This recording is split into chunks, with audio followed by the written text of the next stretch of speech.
Bonsoir Jean Arthuis, Bonsoir. sénateur UDI de la Mayenne. Vous avez été ministre de l'économie et des finances du temps de Jacques Chirac. Et je vous ai demandé de venir ce soir pour parler de cette grande mise à plat fiscale lancée par le gouvernement de Jean-Marc Ayrault. Alors d'abord le Premier ministre qui a décidé de commencer par consulter les partenaires sociaux. Ça vous choque ?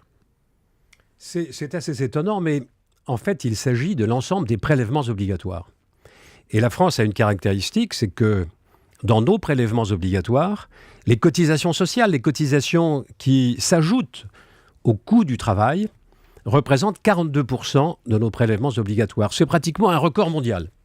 Dans les pays de l'OCDE, on est autour de 25-27%.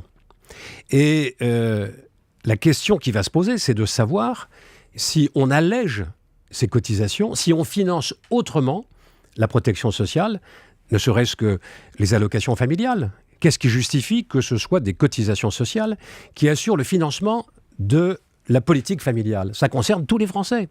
Alors on va rentrer dans le détail. On critique souvent le manque de courage des hommes politiques qui n'osent pas entreprendre de grandes réformes. Là, il ose quand même, le Premier ministre, et il s'agit du dossier sensible, on le sait, ô combien des impôts. Oui, mais de décennie en décennie, on n'a pas arrêté de rendre plus complexe notre fiscalité, d'en alourdir le poids, puisqu'aujourd'hui on est à 46-47% du produit intérieur brut, et qu'on voit bien qu'en augmentant les barèmes d'imposition, de cotisations sociales et d'impôts, de taxes, eh bien l'impôt ne rentre pas. Les contribuables s'organisent avec les niches fiscales, il y a un évitement de l'impôt. Le gouvernement a choisi la mauvaise voie, c'est-à-dire l'augmentation des prélèvements pour équilibrer les comptes publics. Donc maintenant, il s'agit de rendre l'impôt efficace. Alors, il s'agit de rendre l'impôt stable, compréhensible, lisible, sortir de la complexité, car la complexité génère l'optimisation fiscale et la perte de ressources.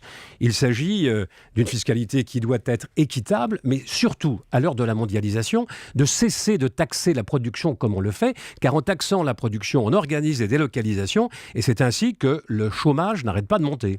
Parmi les mesures phares envisagées par le gouvernement, il y a la retenue à la source de l'impôt sur le revenu, comme ça se fait notamment chez nos voisins espagnols. Alors les syndicats, on l'a entendu aujourd'hui, sont totalement opposés à cette idée. Vous en pensez quoi, Jean Arthuis ? Je pense que c'est une idée intéressante, mais il faut bien voir que notre impôt sur le revenu, qui est progressif, se calcule sur l'ensemble des revenus des ménages. Et que le salaire, qui se prête très bien à la retenue à la source, et la CSG est une retenue à la source parce que c'est un impôt proportionnel. On peut l'appliquer sur tout revenu. C'est un taux qui s'applique à l'ensemble des revenus. L'impôt progressif est un impôt qui est familialisé. On prend en compte l'ensemble des revenus du foyer fiscal pour appliquer un taux qui est progressif. Plus on gagne, plus le taux s'élève. Donc, ce que je crois aussi, c'est que les partenaires sociaux aiment bien la cotisation sociale généralisée, alors que c'est un impôt.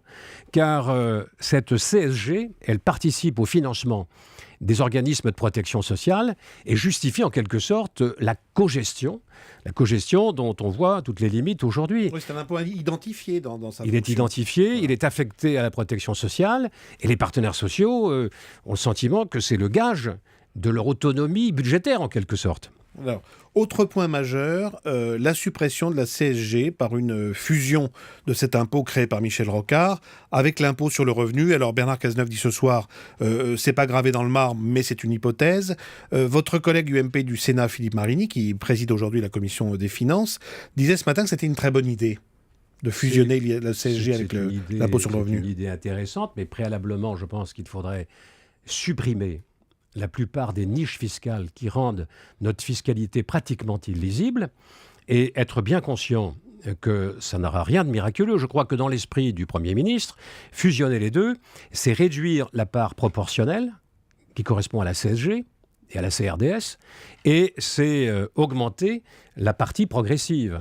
Si l'enveloppe reste la même pour équilibrer les comptes publics, il faut bien voir que certains contribuables paieront plus et d'autres paieront moins. Pourtant, les niches fiscales, on en a plutôt ajouté sous l'ancienne majorité que vous souteniez. On n'arrête pas d'ajouter des niches fiscales. On est là dans une contradiction insupportable. On a des réponses catégorielles et on perd toute visibilité. Ce qui nuit beaucoup à la France, c'est à mon avis l'instabilité de la fiscalité. Les investisseurs internationaux renoncent à venir investir en France parce qu'ils ne savent pas ce que sera demain les régimes d'imposition et si, par bonheur, ils font des bénéfices sur notre territoire. Il faudra faire quelque chose qui dure, alors. Jean Arthuis, on assiste à un drôle de phénomène au Sénat, dont vous êtes l'élu. Tout en ayant une majorité de gauche, on remarque que la Haute Assemblée repousse régulièrement depuis 10 mois un certain nombre de textes proposés par le gouvernement Ayrault, ou ne les examine pas. Ça sera le cas de la partie dépenses du budget 2014. Qu'est-ce que vous pensez de cette situation qui est pour le moins quand même paradoxale? Elle est ubuesque.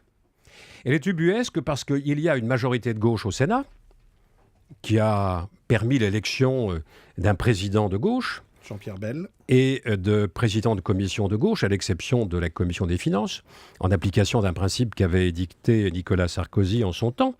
Mais il n'y a pas de majorité pour soutenir le gouvernement.